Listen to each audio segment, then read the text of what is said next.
мене многу ме интересира како се бира хитот што се врти на радио, затоа што кога ќе кажат радиото ова е сега нашиот радиски хит, тоа е навистина хит и луѓето навистина ја сакаат таа песна.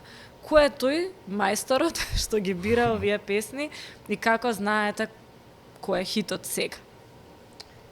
Па искрено, ова е многу лесно време за да направиш хит, затоа што се е техника, технологија на многу високо ниво развиена. Не знаеме како ќе биде во 26-тиот век, ама сега за сега машините го прават своето.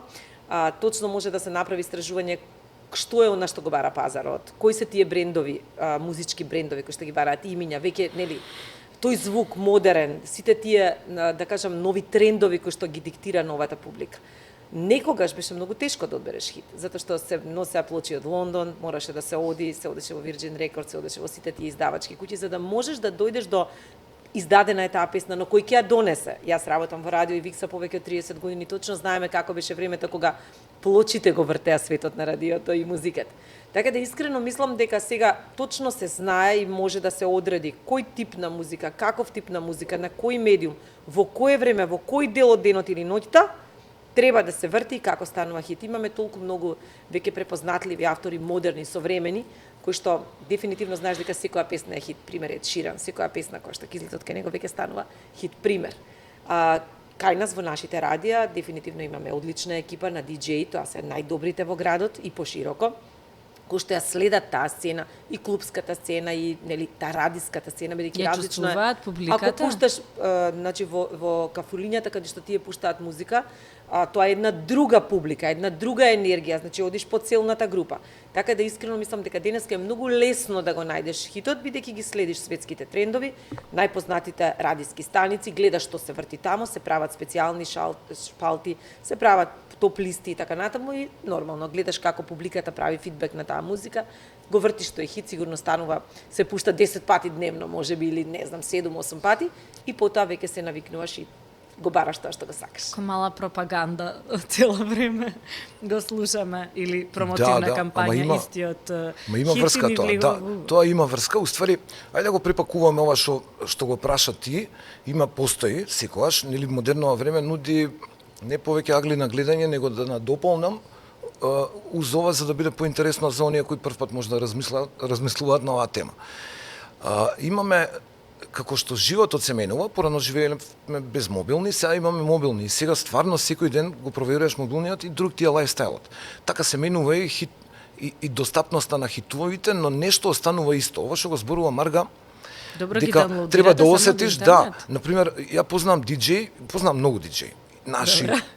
И со некој сум живеел и стварно исто сум ги прашал. Вака, ти ќе добиеш 10 песни. Имаше периоди, например, на преминото 90-ти на кај 2000-ти, имаше цели 4 цедиња со по 20 песни, тоа се 80 песни неделно, што треба да ги слуша тој музичкиот уредник и да одреди која од нив ќе биде песна. Сега веќе не е така, бидејќи знаеш, самиот дигитален си го направи своето и си ги олеснува работите. Ако е не знам, некој е не дигитализирано поле, кога ќе го дигитализира, се ти е интересно, ама тоа што е добро, пак ќе се исплива на крај. И така, од диџеи кои ги осеќале песните, денеска имаме статистика, метрика, интернет да не правам муабет од аспект дека можеш да видиш на што твојата публика најмногу реагира и тоа да го пуштиш, ама не е толку тешко. Сакав да речам, одчовечено е. Компјутер ти вика дека има шанси од 5 песни оваа да биде таа, ако е тамо некое познато име, супер. Ако не е познато име, ние исто конзумираме по лајфстайл, она не приметува бидејќи си го живее секој ден. Ние сите конзумираме радија, сме влюбеници во радиото. Да.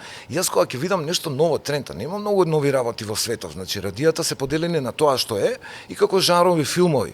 Ти може да мислиш дека го правиш најболјиот филм, ама тој пак ќе спаѓа во некоја категорија. Значи ако го ставиш во категорија, денес хитовите ги одредуваат агенции, има неколку агенции кои се стварно битни и кои ги дистрибуираат хитовите исто као порано, да не мора да трчаш по нив, а во исто време многу е брза комуникацијата со што е тоа добро, што е лошо.